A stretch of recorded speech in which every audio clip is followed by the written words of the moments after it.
Huh? What's going on?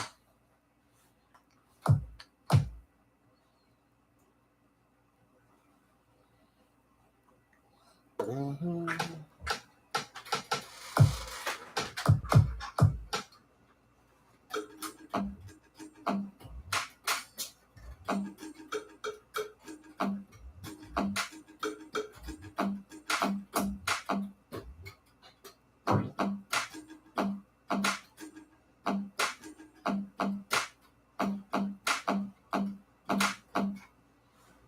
Huh? Nothing? I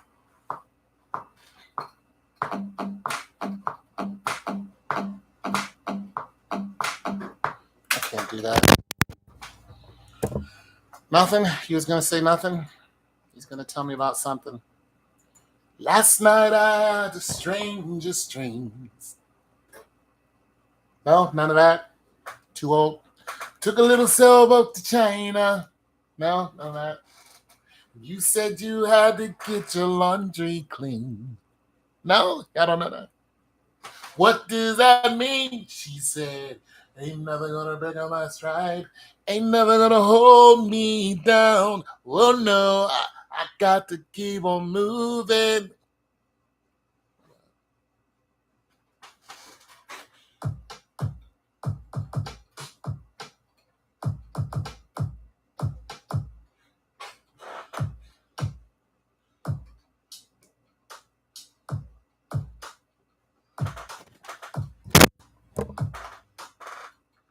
Ain't nothing gonna break on my stride. I'm living in what? No. Okay. Gotta go 80s on you guys. No 80s music?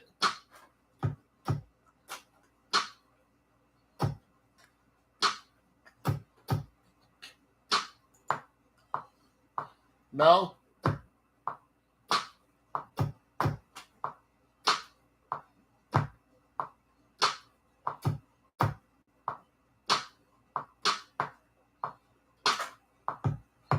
No 80s music? You guys don't like 80s music?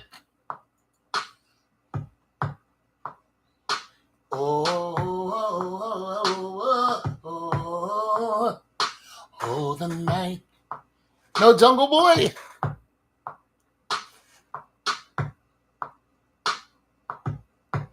No Jungle Boy?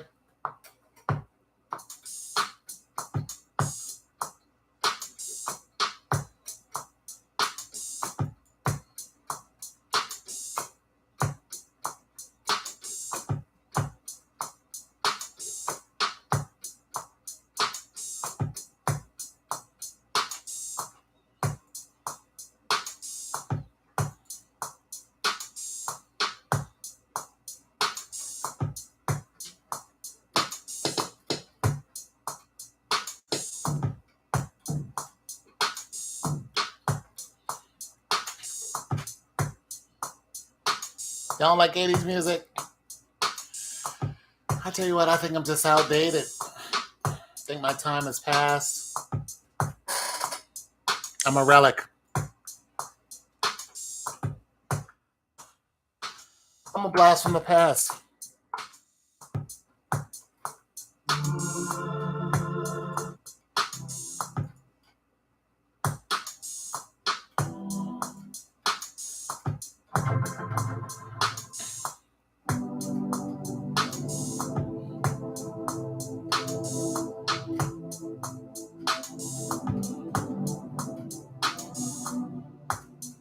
Don't that almost work?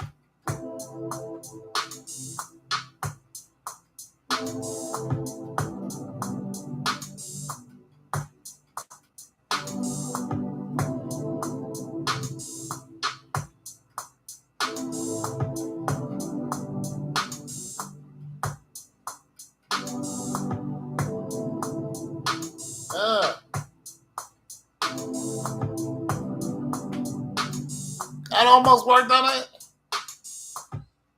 Maybe it's too slow.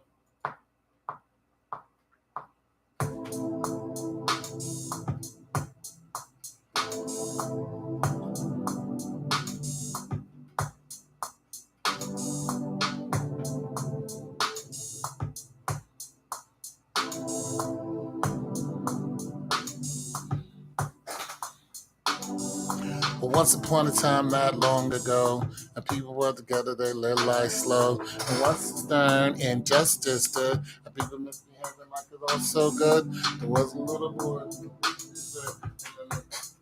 This is what he said. Me and you, kid, we gonna make some cash.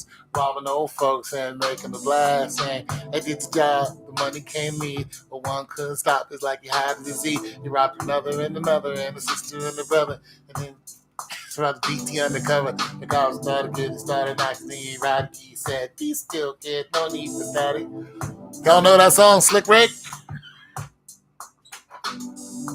Dave, the dope man, shooting dope. Who don't know the meaning of water or soap? My bad. I went back too far. Too far. Too far.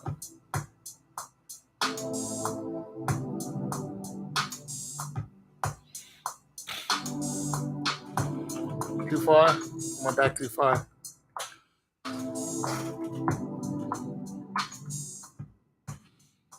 None of that.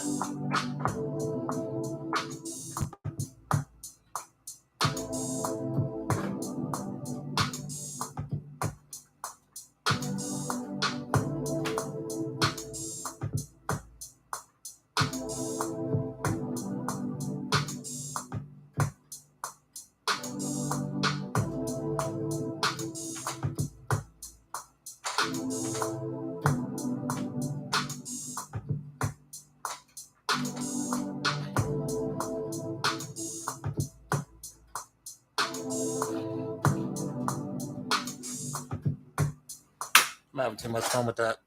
Anyways. Dave, the dope man, shooting dope. Who don't know the meaning of water or soap? No? No Dave, the dope man? I'm too old. I'm like 20 years older than the majority of you. I don't know how to make I'm still cool though.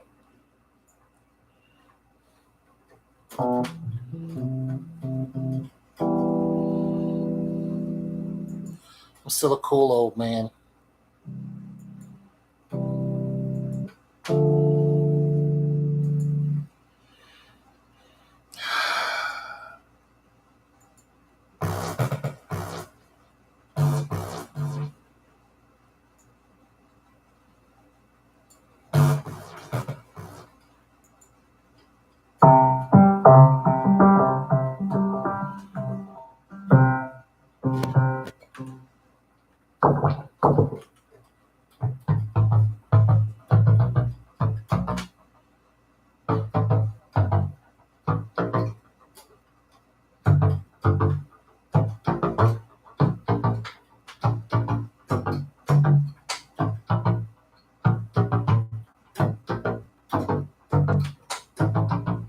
Wait a minute.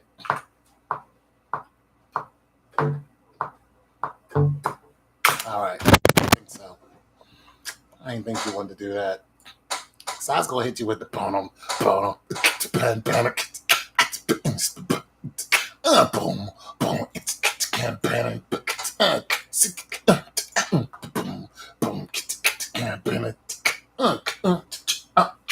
boom, boom, but it didn't want to do that.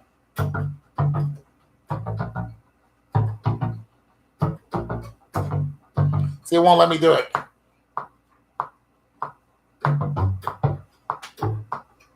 See, it won't let me do it. I bet if I, oh, hold on a second. Let me try this.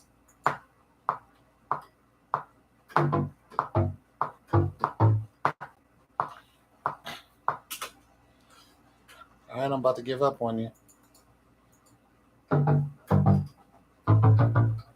All right, let me try that.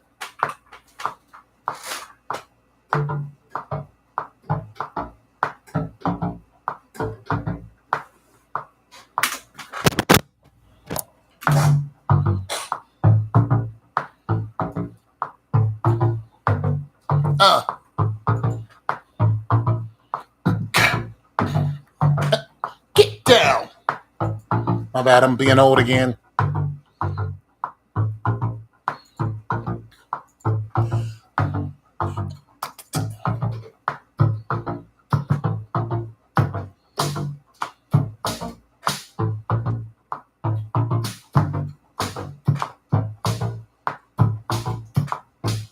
Can't do it with that one.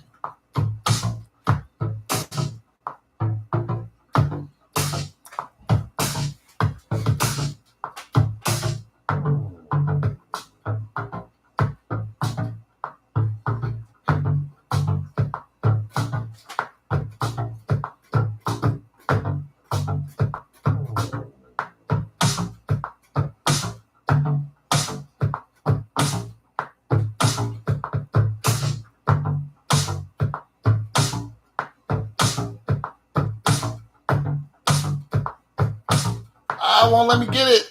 Almost like it.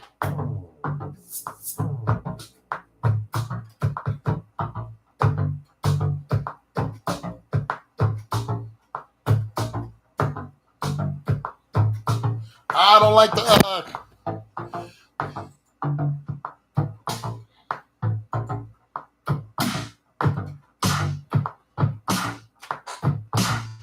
man, it sounds kind of.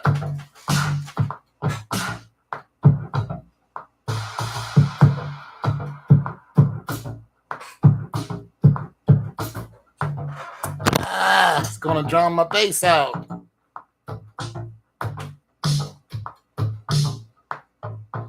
Too retro.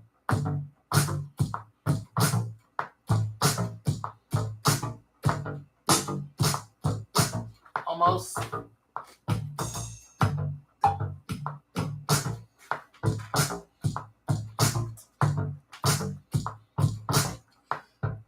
Almost. Let me. Almost like the. Ah, that bass might have to change.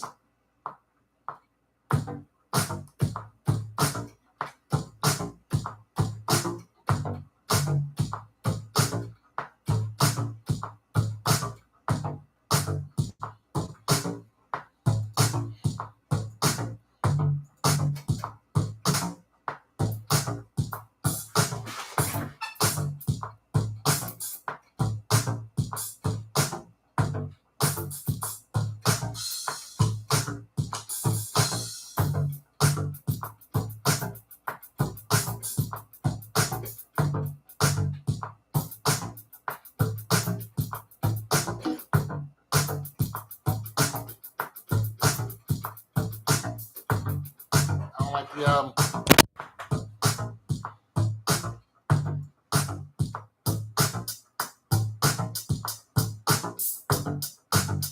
almost.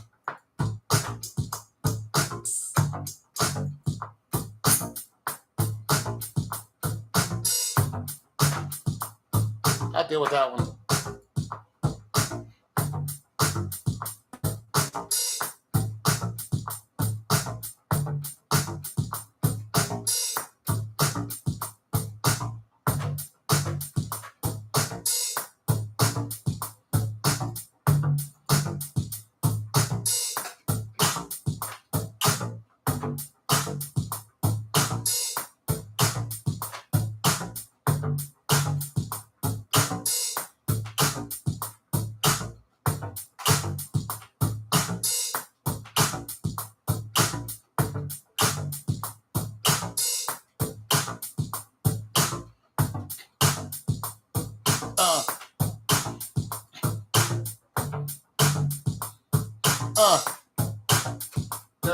Better give me my money.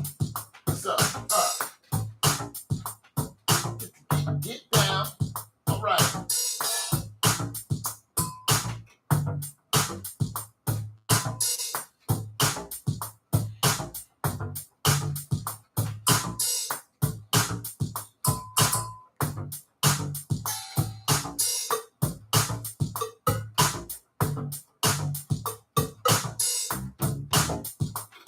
Better give me my money. What's up? Huh? Better give me my money, girl. All right.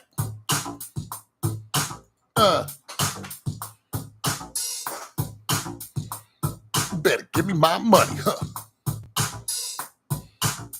What you said? I'm too old. Better give me my money, girl. Now what's up? Huh?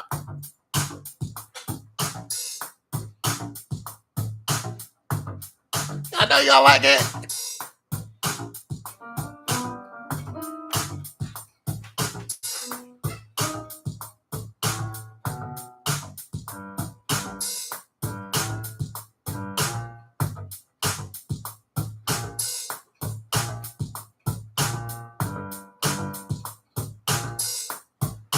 Give me my money.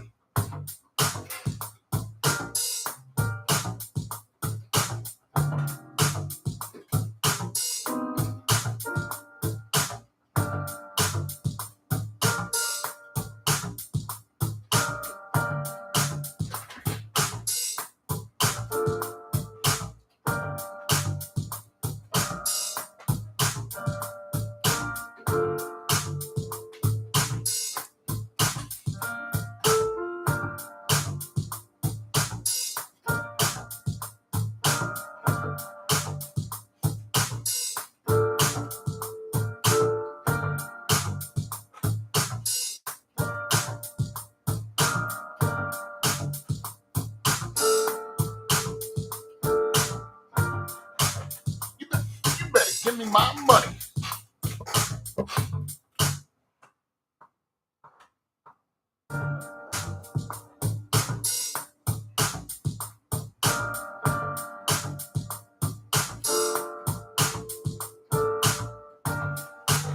Huh.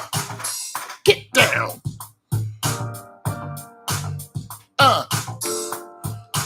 I don't want to talk about it. Good God. Better give me my money, girl.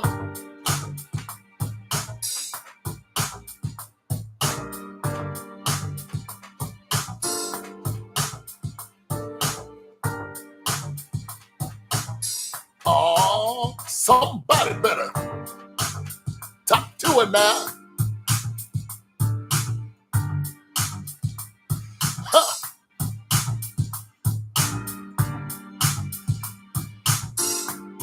Better give me my money.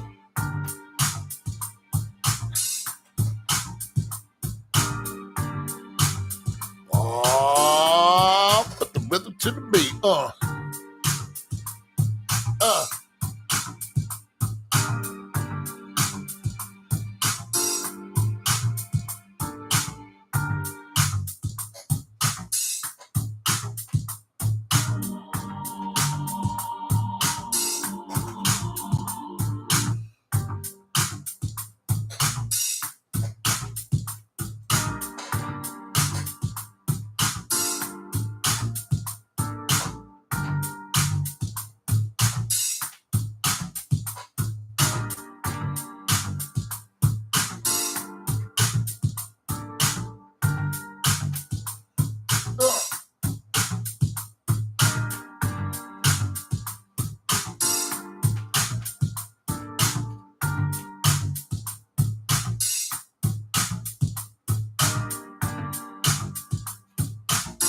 That's why I'm single, because I can't dance no more. I tried.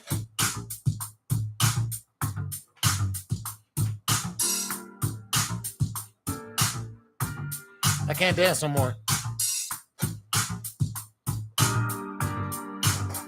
I can't. I lost all my dance moves in the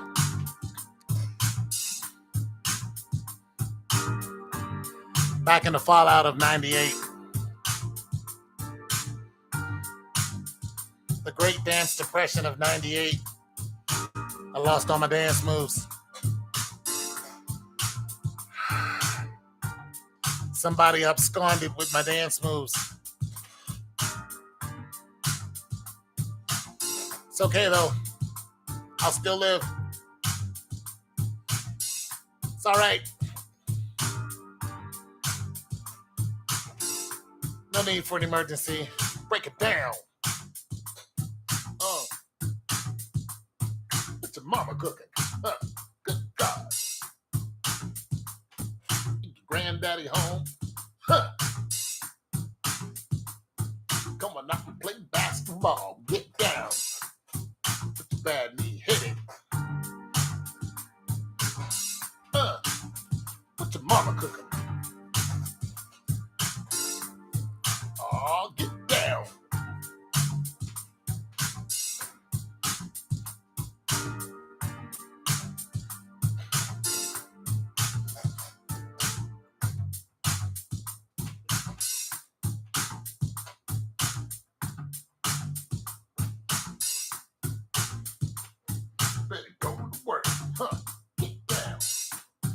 I lost all my dance moves.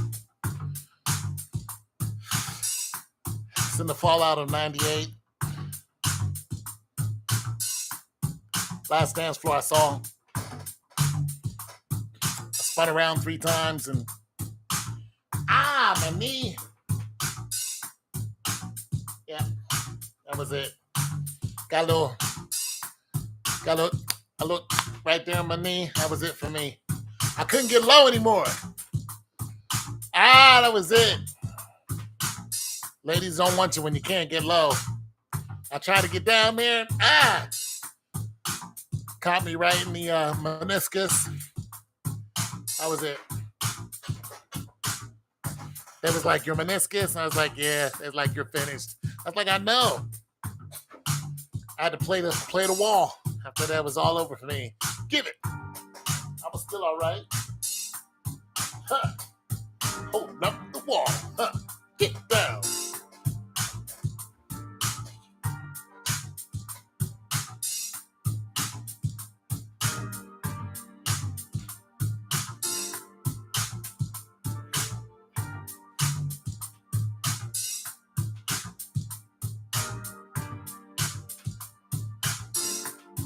Holding up the wall.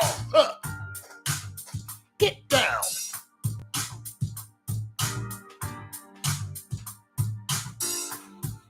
The rhythm to the beat with the... I still have my shoulder move though.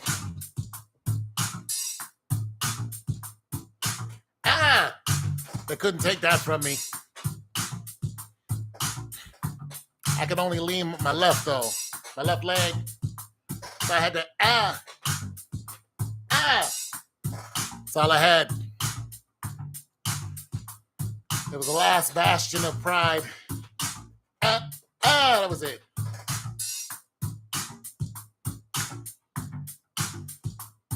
Save what I have left. Tell you what, Natalie. Don't make me come down there to Flo Rida and show you I still got a little two-step in me. All right? Don't make me get on Spirit Airline. Fly over the Everglades. Drop down in little Cowtown, Florida. Show you I still got one spin. I got one spin. I got a half a spin. It's not 360. I got a 180 spin still left in me in the tank somewhere. I've been saving just to open a can of whoop ass on somebody talking smack. You and down there in Cowtown. Down there in Alligatorville. All right? Don't make me do it, because I will. I will. Come down there and show you townies. Show you townies how to get down.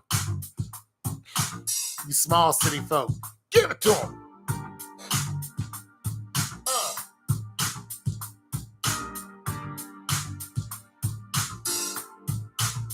What your mama cooking? Good God.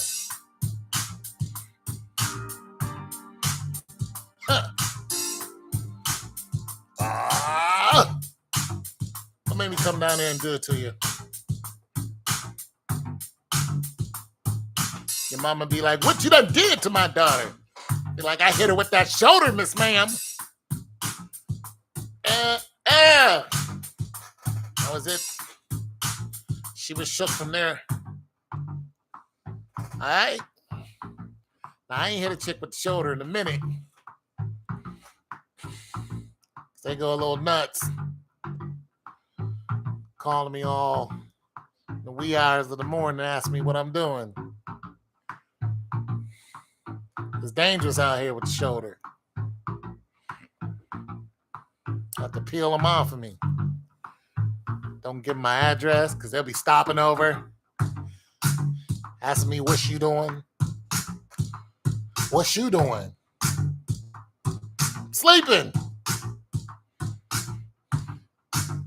Dangerous. I was dangerous, girl. I was dangerous. Black in the day. What the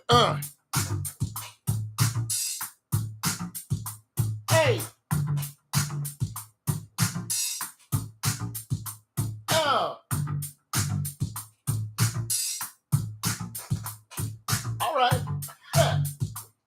You wasn't ready. You wasn't ready.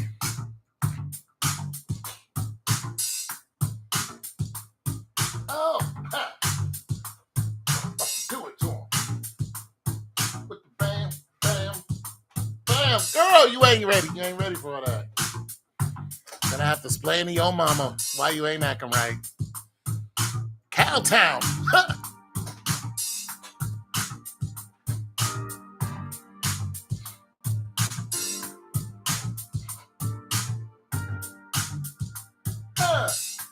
Down there in Cowtown, Florida. Down there in Swampland, Florida.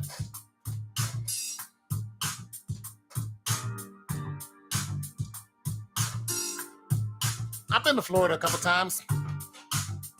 I like it.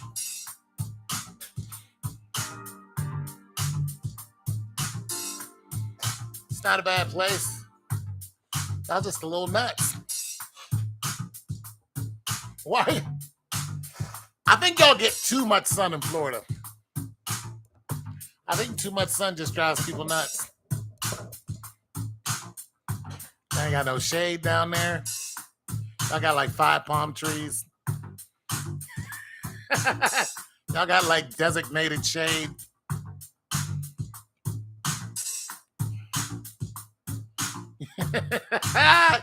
Got like 5 palm trees. You gotta rent them out.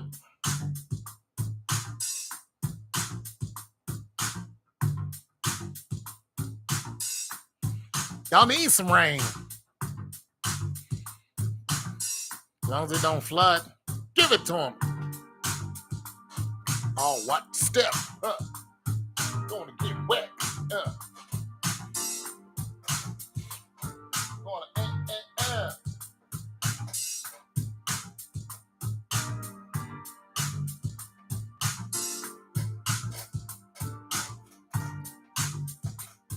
Better watch your mouth, girl.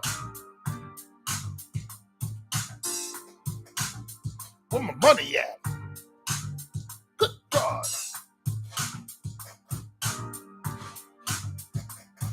Cowtown.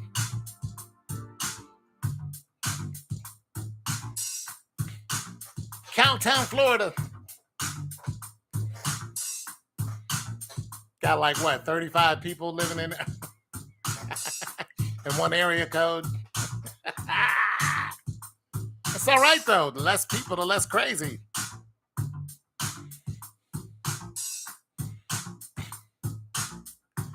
Not anymore. You got unwanted company. You got Negroes moving in. Got folk moving in you don't want there. There's a riffraff moving in. You just looking out your blinds like that. Who that? Who that is? Who that? I don't know. You know them. I don't know them. You know them. I don't know them. Look. Look at her hair. Oh damn! It's time to move. The riffraff done moved in.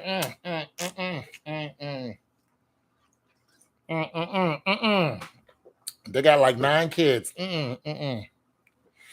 They got like 9 kids. Look at them kids. Did you see that? They better not come over here for no trick or treating. They better not. Nichols. You better not come over here without trick or treat. Talking about some trick or treat. We ain't got no candy. You put a no candy sign on your door during Halloween. Big ass no candy. Whoosh. Close the door and lock it. No candy. Trick or treat. Smell my feet. Give me some fried chicken to eat. Be like, black folks is. Mama, black folks is at the door. Don't answer it. Black folks is at the door, mama.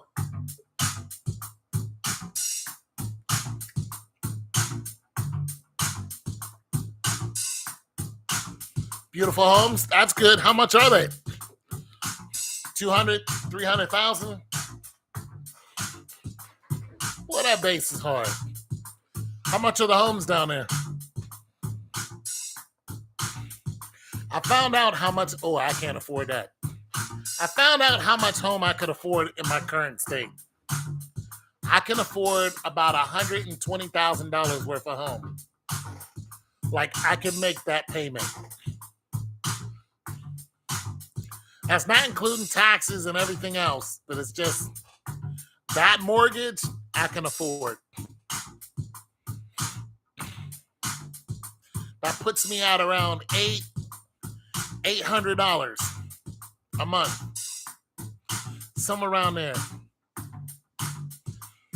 Yeah, that's a good start. It's a good start. So I could actually get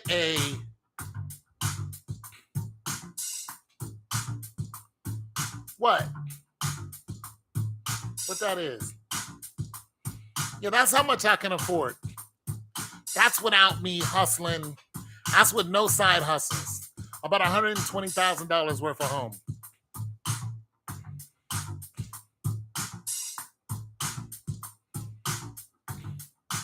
Somewhere around there. If I want to keep my payments 800 and lower. I've been looking. If I want to keep my payments around $800 and lower, that's just the mortgage. It's around 100, 120.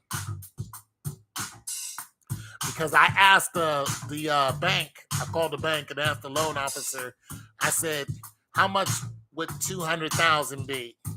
And they said 200,000 would be about 1,800. They said it'd be about $1,800 a month. So I was like, ooh.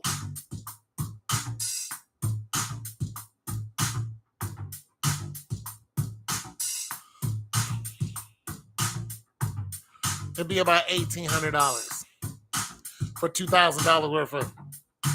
For $2,000, well, $1,800. That's just the mortgage. That's not including your taxes, your HOA, and all that other nonsense. Yeah. Well, the thing about here is, yeah, the land, because you got to pay the taxes on the land.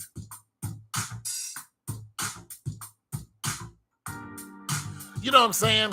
So that's not including anything else. That's just the mortgage. That's not too terrible. That ain't too terrible. I don't know what taxes are and none of that. And that's no money down.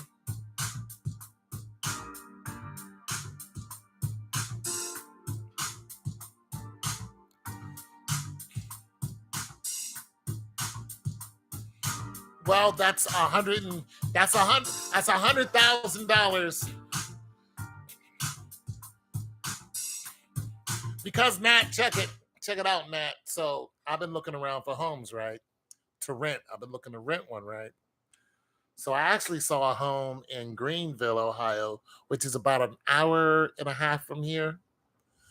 And the guy is actually showing it today. He was showing it, well, yesterday. And he was renting it out for a little under $800. It was like, I think that was like a 3-bedroom. One bath, 3-bedroom, 2-car garage. I'm like, so it all depends on where you're at. Now, could I find that in the city? I don't think so. That was to rent it.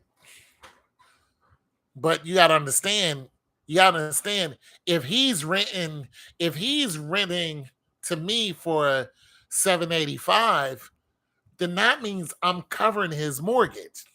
So his mortgage is less than that. See what I mean? So his mortgage is probably $500. So he making 200, 250 or whatever, 280 a month if his mortgage is $500. Now, I didn't ask the man, any of those questions. Not unless I was going to rent to own.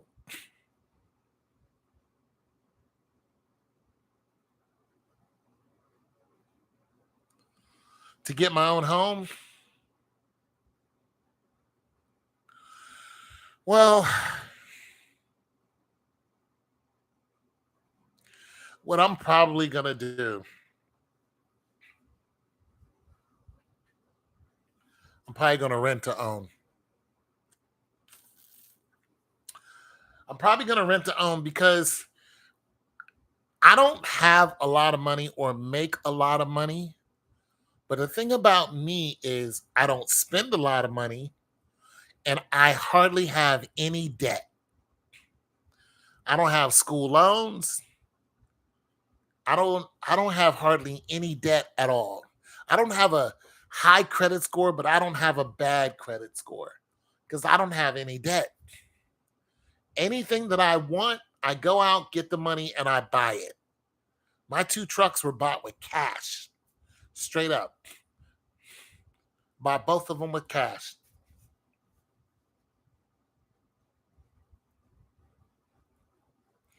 So I'm looking at renting to own. I'm looking at taking over a mortgage, but it all depends on where it's at. Yeah. Debt to income. That's a big deal to me. Because I don't, like I said, I don't have a lot of money. I don't make a lot of money. But the money that I get, I hold on to it.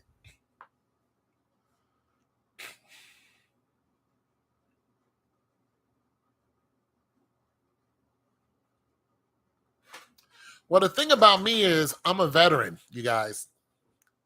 So I can go through USAA and get on a veterans program. My insurance is already through USAA. Yeah. Yeah, I have an option.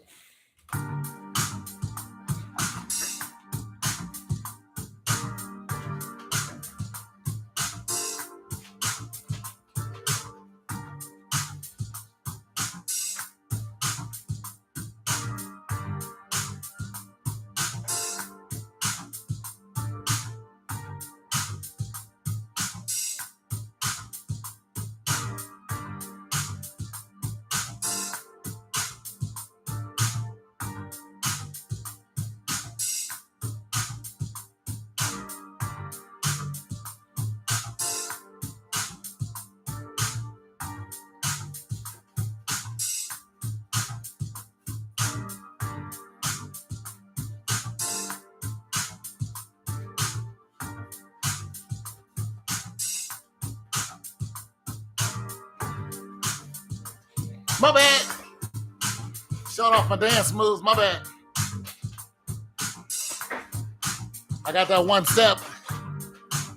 My bad. I didn't mean to show that off.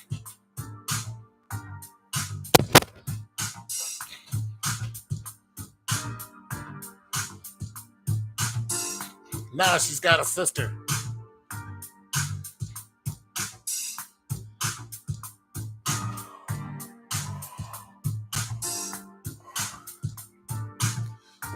Well, okay, so here's a problem with Texas. Here's a problem with Texas.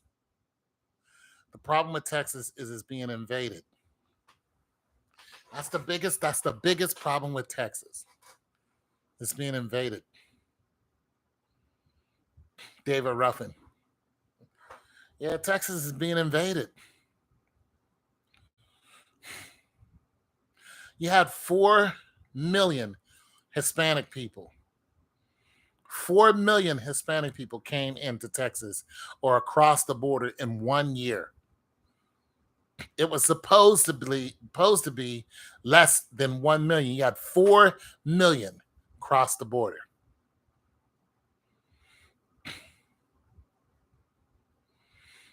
4 million.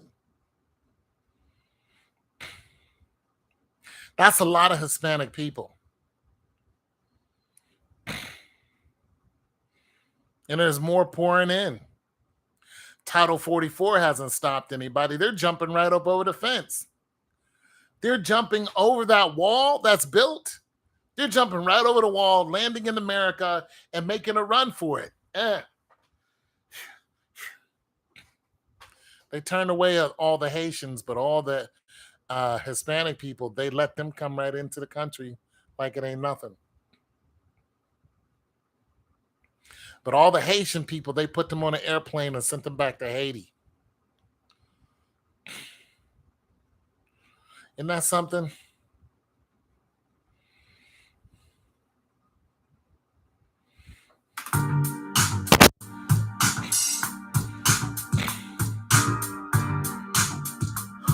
Put the ball back to Haiti. Here's the thing. If all the black people disappeared,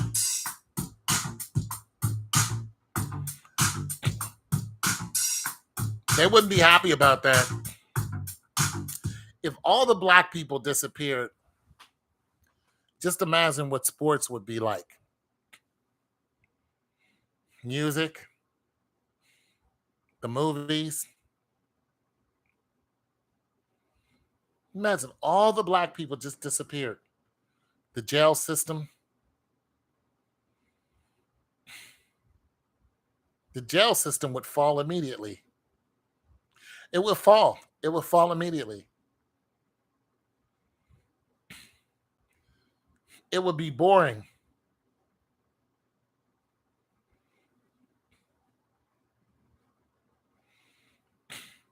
The prison system would be done. The prison system runs off of government subsidies. All the jails are private. It's a business. That's why cops drag you out of your car when you've done absolutely nothing wrong, and then they try to cop-splain some BS to you. They pull you over and said, "Why'd you pull me over for?" "Well, you made a left and a right, then you made another right. It looks suspicious to me." What do you mean? I made a Yeah, you made a right at the light, then you made a left at the corner, then you made another right. Seems like you were trying to get away from me. What's going on? What's going on today? Where you headed? You know what? You look kind of nervous. You're making me a little nervous. So let's do this. Why don't you go ahead and step out the car for me? Go ahead and step out. Go ahead and step out. Leave your hands right here. Don't do anything. Don't do anything. Turn around. Put your hands behind your back. I mean, you're just making me a little nervous. You're a little jumping. You're looking around. I don't know why you made a left, right, and then another left or right. I don't know why you did that. Did you see me back there? I know you saw me back there. Yes, I'm just gonna put these handcuffs on you for my safety. Me and my partner and our dog. We feel a lot safer. Your hands were behind your back. We're just gonna lean you up against the car right there, right against my car. Just scooch, the scooch, the scooch, the scooch, scooch, the scooch right against my bumper. Just right, the scooch right there. We're gonna go ahead and search your car. You mind if we search your car? Yeah, I don't think you're allowed to search my car. Well, we can get a dog out here, but we don't want to go through all that formality. We can just go ahead and search your car. We're not really looking for anything. We're just making sure that everything's okay. No, you can't search my car. Okay, just wait here, and we're gonna go ahead and call our dog. Got a canine unit here. Canine unit shows up. You know they're not actually supposed to do that because it's prolonging the stop. According to the ORC, cops are not Ohio Revised Code. Cops are not allowed to prolong a stop for a dog to come and sniff your car. Did you also know that the dog sniffing, the whole act, is not permissible in court? Same thing with a lie detector. The lie detector test, not permissible in court. Or it's not admissible in court.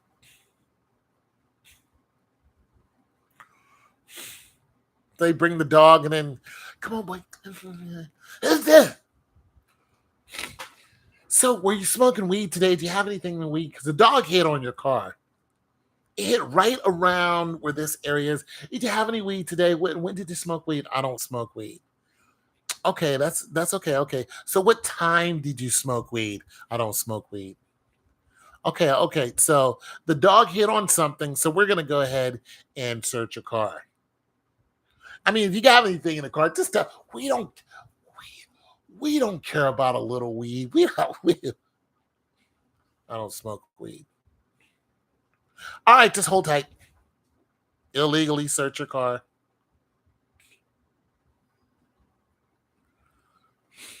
I wish I was as rich as Dave Ramsey. He's $200 million rich. Then they search your car, they ramble through your stuff. They find absolutely nothing. Then they give you a ticket for some BS and then let you go. And then you turn around and sue them. You know what they're actually looking for? Money. Cops made $68 million last year by taking it right off of the people. Illegal forfeiture.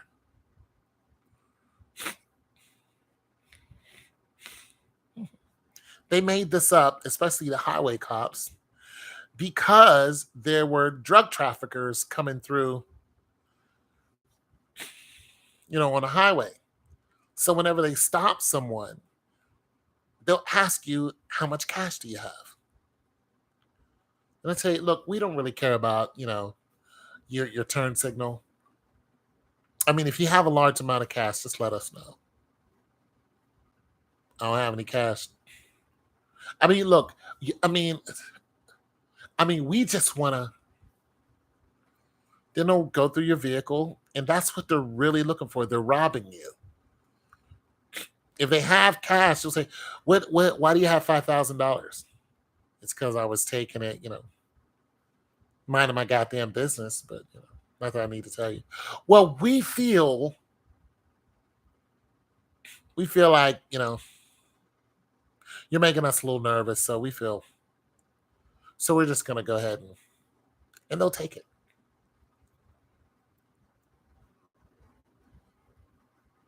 And you have to fight to get it back, and it costs you to get it back.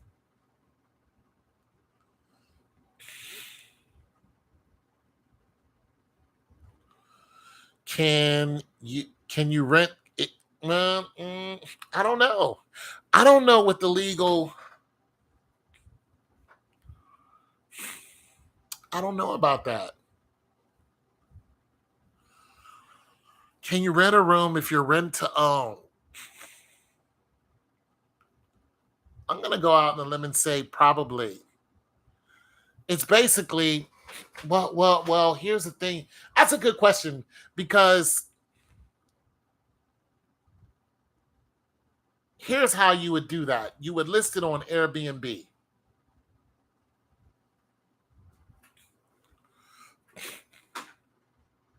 Yeah, you would Airbnb it. Yeah. I could Airbnb one of these, my room. I won't, but I could. Yeah, you could make a little money. I wouldn't do it though. But that's me.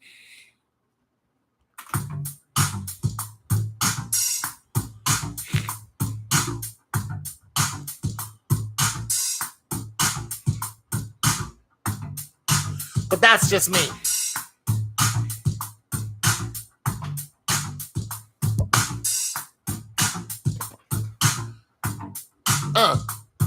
Okay. Natalie, do you know how to dance?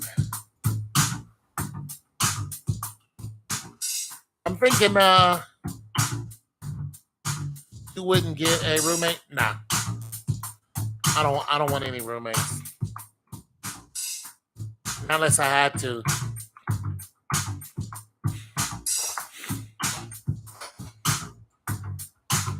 I don't like the problems that comes with roommates.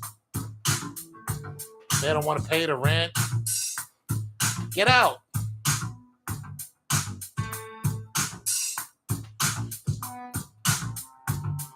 Get the hell out. Oh, man, I ain't got the rent this month, man. You're gonna kick me out, is you guess? Oh, come on, man. See, the problem with that is if somebody stays in your domicile for more than 3 days, you cannot kick them out until you give them a 30-day notice.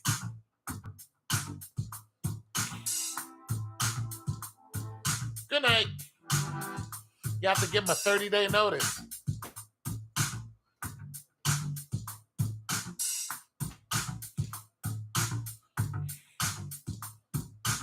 Hardaway got business to take care of. You got time to be sitting up talking to us.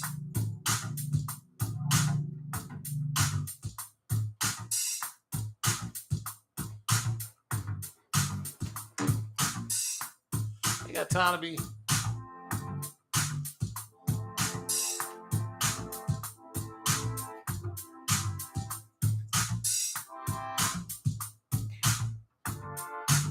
Hardaway ain't got time to be talking to us. He got business.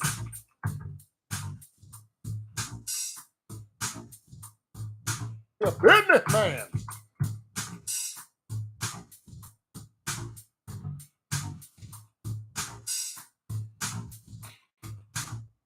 I was just explaining.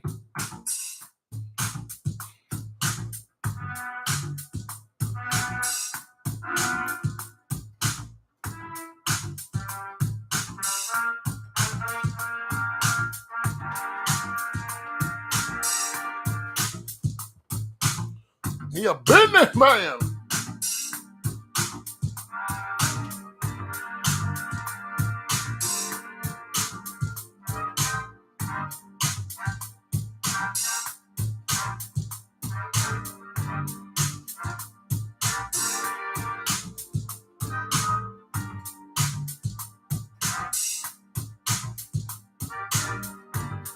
Can't find the right horns for this.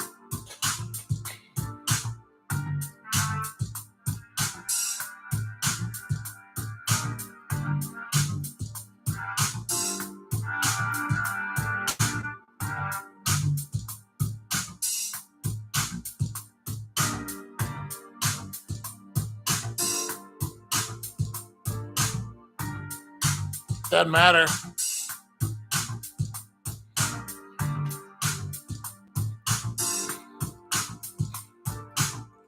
I told you about a week ago, a woman wanted to stay here. She had 3 kids. I just met her.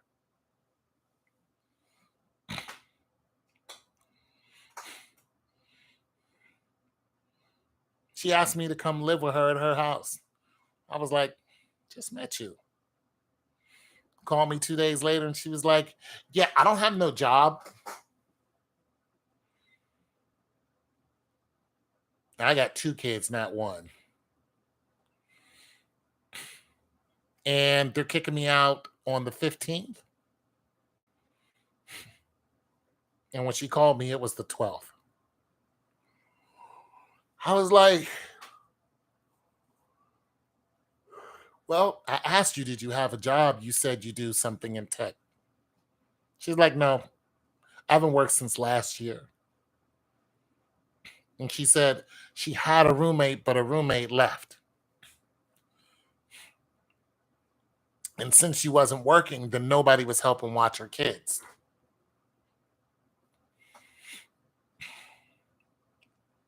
And her uncle was sitting there, some young dude.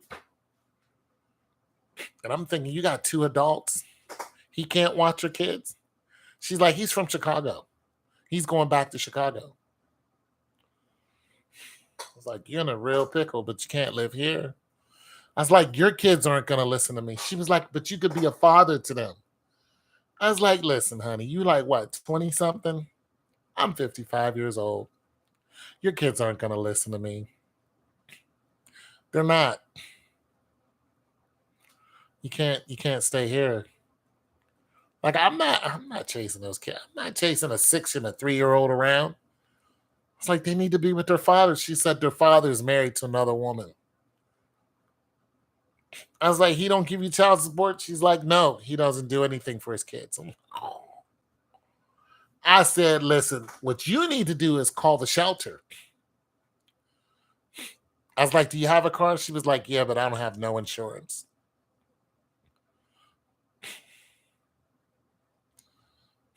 Yeah. She was cute enough, though.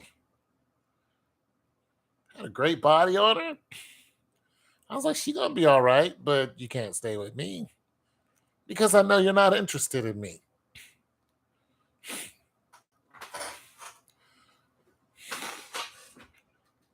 She should have told me that the day she met me. And then the next day I texted her. She ignored all my texts until no, 2 days later I texted her. She texted me for a short while, then she ignored my text, and then she called me at 1 o'clock in the morning. She says, I'm sorry I've been ignoring your texts and phone calls all day. I didn't call you, just ignore my text. But just her saying that really solidified the deal. I'm thinking, you ignored me all day. Then you're going to call me and tell me you're sorry for ignoring me, which means you knew you were ignoring me. You think you about to live here? Absolutely not. Get the hell out. You ain't going to listen to a damn thing I got to say. Absolutely. I was like, no, I'm good. Go ignore me. After that, I told her, I said, listen, you need to call the welfare office, ODJFS. She was like, show me how to do all that. I was like, Google it. She wanted me to come back to her house and show her how to call all these people. I said, how long have you been in the United States? She's like, for 19 years. I'm like, look, you're not. Google it. Just use your phone. Your phone is working. It's on. Just Google it. Call the welfare office. I said, look, I said, listen, when's the last time you worked? She said last year. I said, did you get fired? She's like, they didn't have any more work. I said, well, why didn't you file for unemployment? So there's so many holes there in her story. I kept catching her in lies, and I was like, I'm not going through this. Because you've been here for 19 years. You know the deal. Whenever one of these temporary services don't have any more work for you, and you've been working with them for a while, you file for unemployment immediately. You don't waste no time. File for unemployment. Boom. Now you have an income. It's the first thing you do. First thing you do. They lay you off. We don't have no more work for you. Great. Go right online. You don't even have to go online. You just make a phone call. You do everything online right on your phone. Boom. A week later, you're going to get a letter in the mail. A week after that, you're going to get a paycheck. And it's even faster now. And you can get an extension on that because unemployment usually lasts for 6 months. Now you can get a 6-month extension. And if you got unemployment while you were on COVID, they sent you twice what your check was worth. I did help her. I helped her as much as I could, but she was a liar.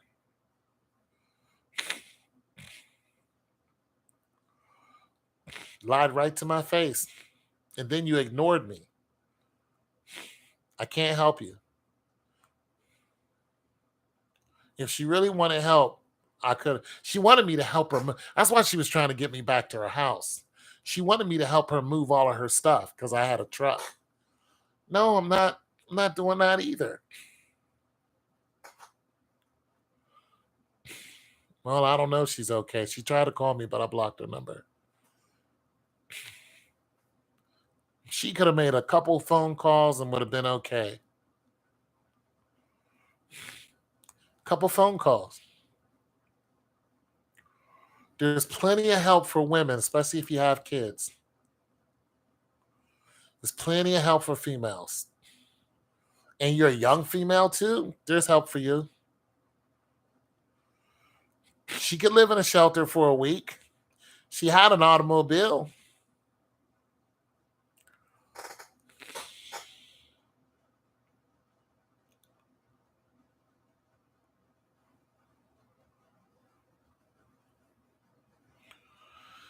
Nope. She could have got listen, you haven't worked since last year. Your friend left you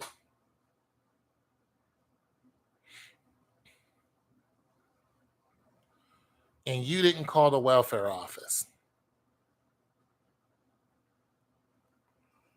Something's not right about that whole picture. And everyone I asked, could she get help from? She's like, no. It's like something's just not right here. You're not doing your legwork. You like it. It's like she didn't realize the bad situation she was in. And listen, I told her, I said, listen, there are, there's help out there where they'll actually help you pay your rent. She said they told me they don't even want my rent money. They just want me out by the 15th. When when one of these properties tells you that, something happened. Something went wrong. And that's why I was like, no, there's too many red flags. Something's going on. They both told me they were working, neither one of them were working. I can help you if you're helping yourself. But it was just like a total, like there was no help at all. Like there was no effort. So what do you think would happen if she moved in here? They'd eat up all my food I got, and she's not going to go to work. And she's not my woman. So I got three people in my house that are doing absolutely nothing but costing me money. So the answer is no. No. It would eat right through my little bit of money just like that. No, I'm not doing that. I'm not doing that. I can see if that was my girl I've been dating for, a year or so and then she fell on hard time. I could see that. If that was my woman, I'd do it then. You know what I'm saying? You was telling me the truth, something just happened, you know. Other than that, no. Can't do it. I'm not that dude. You feel that way, you can help her. I'll give you her number, you call her, you send her some money. How about that? I'll give you her phone number, you call her, you send her some cash app. You cash app her some money. You gonna do it? I give you her phone number. You cash app her some money. You gonna do it? No, you're not. You're not gonna do it. You're not.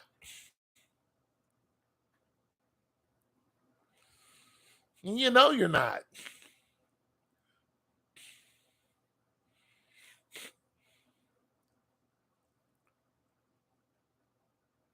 And neither am I. I'm not her man. If you ignore me for a couple days, you have another man. Somebody is doing stuff with you. You have somebody that you like, but they're not taking on your two kids. So what happened if she came here? What will happen? I don't get no affection, but the guy she's giving affection to will show up at my door.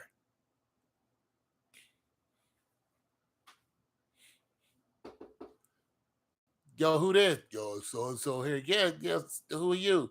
Yo, her dude. Nope. Get out. I told her that too. I said, listen, you're not interested in me. And I'm sure you have something else going on. And you can't bring your men here. So it's just a problem. So stop telling me I needed to take on a project that had red flags written all over it. If you were working, you would. Well, you're not working.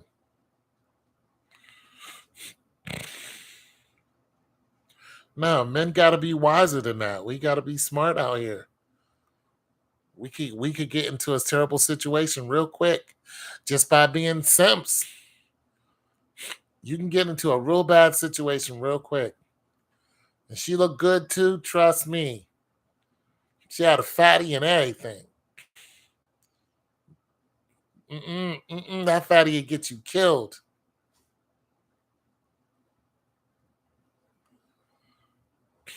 You crazy. Helping people costs a lot.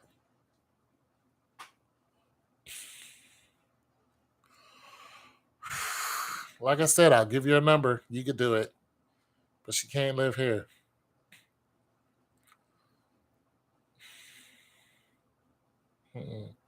I can't do it. She probably went to the shelter. That's what the shelter's for. She'd go right down there to the shelter. They got so many services down there.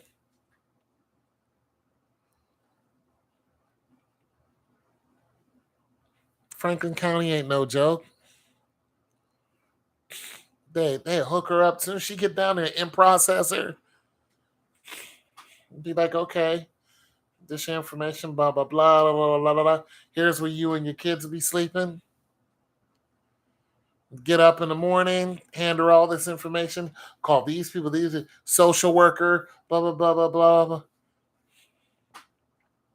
It come to you. What's your situation? All right, cool. We got a 1 bedroom.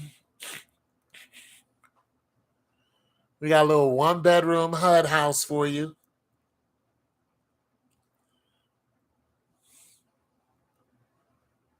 That's it. You pay $30 on this little HUD house. That's your rent, $30.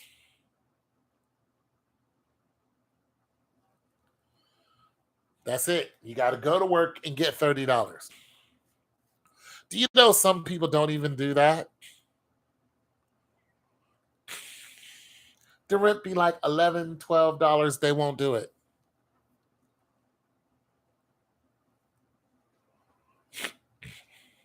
If she'd have came to me with the truth, it would have been different. I would have helped her out more.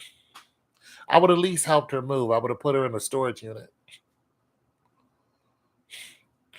But I don't like somebody to lie to me, especially if I ask you twice the same question and you tell me 2 lies to my face. I was like, all right, you just gonna lie to me. What should have been like is, I don't have a job. This is my situation. This is what's going on. Can you help me out? I've been like, okay. What I'll do is I'll help you move your stuff.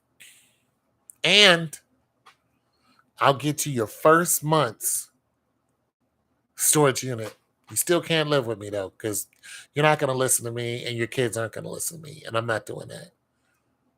And I'll take you I don't have to take it to the shelter. She had a car. But I would have put her stuff in storage and I would have paid for the first month. I've been like, the rest is on you. Anyways, I'm out of here. Thanks for hanging out with your boy. I am sleepy. And good night. God loves you.